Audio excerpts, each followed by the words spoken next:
તો મિત્રો એકવાર ફરીથી આજે મારી યુટ્યુબ ચેનલમાં હું તમને સ્વાગત કરું છું। આજે હું એવી હેલ્થ ટિપ્સમાં લઈને આવ્યો છું કે તમારા શરીરમાં કોઈ બી સાંધાનો દુખાવો હશે, કોઈ બી ગરદન કે કમરની નસ દબાતી હશે, કોઈ ઘસારો હશે કે કોઈ બી તમને મસ્ક્યુલર વીકનેસ હશે તો એમાં બી આ હેલ્થ ટિપ્સ બહુ જ હેલ્પફુલ બનશે।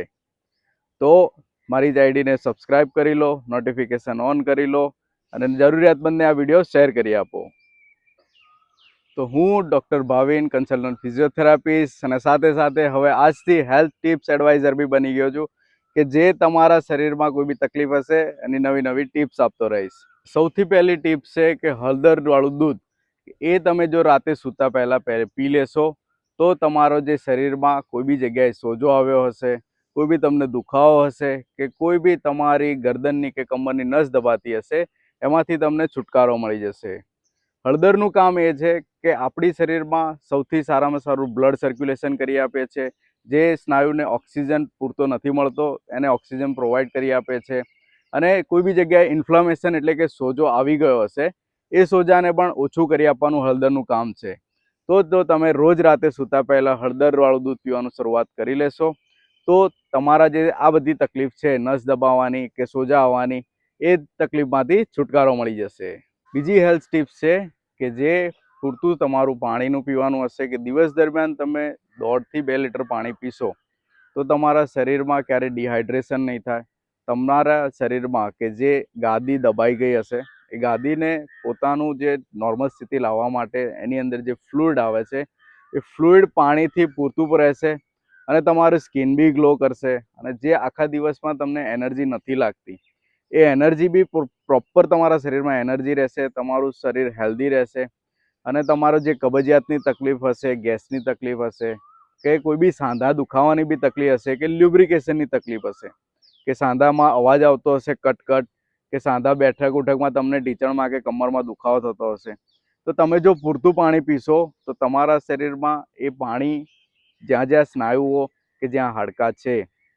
ત્યાં પ્રોપર જઈ અને એનર્જેટિક પ્રોવાઈડ કરી અને તમને એ દુખાવામાંથી રાહત આપી દેશે। ત્રીજી અને મોસ્ટ ઇમ્પોર્ટન્ટ ટિપ્સ જે હું વાત કરવાનો છું એ જાણીને તમને બી આશ્ચર્ય થશે કે જેમ મને મારી રિસર્ચ દરમિયાન જાણવામાં એટલું આશ્ચર્ય થયો હતો કે આ ફૂડ આપણે ખાઈએ છીએ જે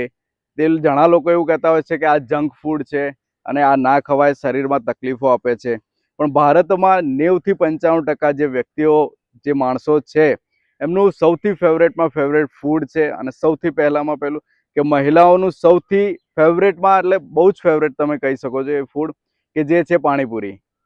પાણીપુરી ખાવાથી આપણા શરીરમાં ઘણા ફાયદા બી થતા હોય છે, એવું નથી કે આપણને હાર્મફુલ જ છે। પાણીપુરી ખાવાથી તમારા કબજિયાતની તકલીફ ઓછી થઈ શકે છે,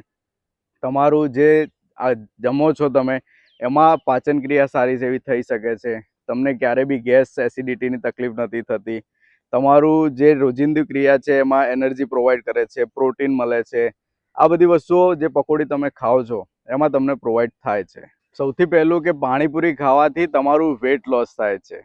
હા, તમે સાચું સાંભળ્યું કે પાણીપુરી ખાવાથી તમારા વેટ લોસ થાય છે કારણ કે પાણીપુરીમાં જે ચણા છે, ફુદીનો છે, મસાલો છે, લીંબુ છે અને સિંધવ મીઠું છે એ તમારું ફેટ બર્ન કરવાનું અને બિનજરૂરી તમારા શરીરમાં જે ચરબી પ્રોવાઈડ થઈ છે એ ચરબીને ઓગાળવા માટે આ બધી વસ્તુઓ ખૂબ જ આ જે બધી વસ્તુઓ તમે પાણીપુરીમાં એક સાથે ખાઓ છો તો તેનાથી તમારી બિનજરૂરી જે ચરબીઓ છે એ ઓગળે છે અને તમારું વેટ પણ નોર્મલ રહે છે। પાણીપુરીના પાણીમાં જે ફુદીનો હોય છે, દાણા હોય છે, મરચાં, લીંબુ અને સિંધવ મીઠું આ બધુંનું મિશ્રણ થઈને જે તમે ખાઓ છો તેનાથી તમારા એસિડિટીની તકલીફ ઓછી થઈ જાય છે, ગેસની તકલીફ ઓછી થઈ જાય છે, કબજિયાતની તકલીફ ઓછી થઈ જાય છે અને તમને આખા દિવસ દરમિયાન એનર્જી લાગે છે। ઘણા બધા લોકો કહેતા હોય છે કે પાણીપુરી હેલ્ધી નથી, પરંતુ મેં જે રિસર્ચ કર્યું છે કે તમે ઘરે બનાવેલી પાણીપુરી ખાઓ છો અને એમાં આ બધું મિલાવટ ખાઓ છો કે હલ્દી છે કે ફુદીનો છે, લીંબુ છે, સિંધવ મીઠું છે, આ બધું મિક્સ કરીને તમે ખાઓ છો તો તમારા શરીરમાં બિનજરૂરી ચરબી, બિનજરૂરી ગેસ એસિડિટી, કબજિયાતની તકલીફ ઓછી થઈ જાય છે। તો આ મેં જે તમને ટિપ્સ આપી છે એ કોઈ મારા ઘર થ્રુ આપી નથી, મેં એક રિસર્ચ દ્વારા આ બધી ડિટેલ્સ નીકાળીને તમને પ્રોવાઈડ કરું છું। તો આજે જ તમારા જે નજીકના ને જેને પાણીપુરીનો ખાવાની બહુ શોખીન છે એ લોકોને આ વિડીયો મોકલી આપો અને કહી દો કે પાણીપુરી આજથી હાનિકારક નથી. ચોથી હેલ્થ ટિપ્સ કે હું નેચરલી તમારા માટે લાવ્યો છું ઘણા બધા રિસર્ચો પછી, કે જે અત્યારે ડાયાબિટીસની તકલીફ વધારે હોય છે, કે જેને ન્યુરોપથીની તકલીફ વધારે હોય છે, કે જેને પગના તળિયાના સેન્સેશન ઓછા થઈ ગયા છે. ત્યાદ ઉપરાંત કે તમને જે ગરદનની તકલીફ હશે, કે નસ દબાતી હશે, કોઈ બી કમરની નસ દબાતી હશે, પગમાં ખાલી ચડતી હશે, બળતરા થતી હશે, ઝંઝનાટી થતી હશે, અને ઉપરાંત કે તમે લાંબો સમય સુધી ઊભા રહો છો તો પગના તળિયામાં બળતરા થાય છે. આ બધી વસ્તુઓ માટે હું એક હેલ્ધી હેલ્થ ટિપ્સ લાવ્યો છું કે જે નેચરલી સવારમાં ઉઠીને આ રીતે તમે ખુલ્લા પગે ઘાસમાં ચાલશો તો તમારા પગના સ્નાયુ, તળિયાના જે સ્નાયુ છે એ બધા રિલેક્સ થઈ જશે. પગના જે આજુબાજુના મસલ્સ છે એકદમ રિલેક્સ થઈ જશે. અને આ રીતે તમે 5 થી 10 મિનિટ સુધી ચાલ્યા કરશો ખુલ્લા પગે તો તમારા જે પગ એકદમ રિલેક્સ થઈ જશે અને જે પગમાં બળતરા થાય છે, ખાલી ચડે છે, એ પણ રિલેક્સ થઈ જશે. આ રીતે તમે 5 મિનિટ સુધી ખુલ્લા પગે ઘાસમાં ચાલશો. ત્યારબાદ ઘરે જઈને આરામથી તમે કોપરેલના તેલથી અથવા સરસિયાના તેલથી તમારા પગના મસલ્સને કે પગના તળિયાને 2 થી 3 મિનિટ સુધી મસાજ કરશો તો તમારા જે તળિયાનો દુખાવો છે, બળતરા છે, ઝંઝનાટી છે, એ બધું ઓછું થઈ જશે. તમે પેઇન કિલર લઈને પગમાં ખાલી કે નસની તકલીફમાં દુખાવો મટાડવાનો પ્રયત્ન કરતા હશો, પરંતુ મેં પેઇન કિલરની અલાવા કે પેઇન કિલર સિવાય તમે આ દુખાવામાંથી કેવી રીતે રાહત મેળવી શકો છો એનું મેં હેલ્થ ટીપ આપી છે. અને આ વસ્તુ તમે કર્યા પછી પહેલી વસ્તુ કે તમને દુખાવો તો ઓછો થઈ જ જશે, પગમાં જે ખાલી ચડે છે, બળતરા થાય છે એ પણ ઓછી થઈ જશે, અને સાથે સાથે રાત્રે તમને ખૂબ જ સારી ઊંઘ આવશે. તો આ હેલ્થ ટીપ આજથી જ ફોલો કરી લો જેથી કરીને તમને પગમાં બળતરા અને ઝંઝનાટી ઓછી થઈ જાય. તો મિત્રો,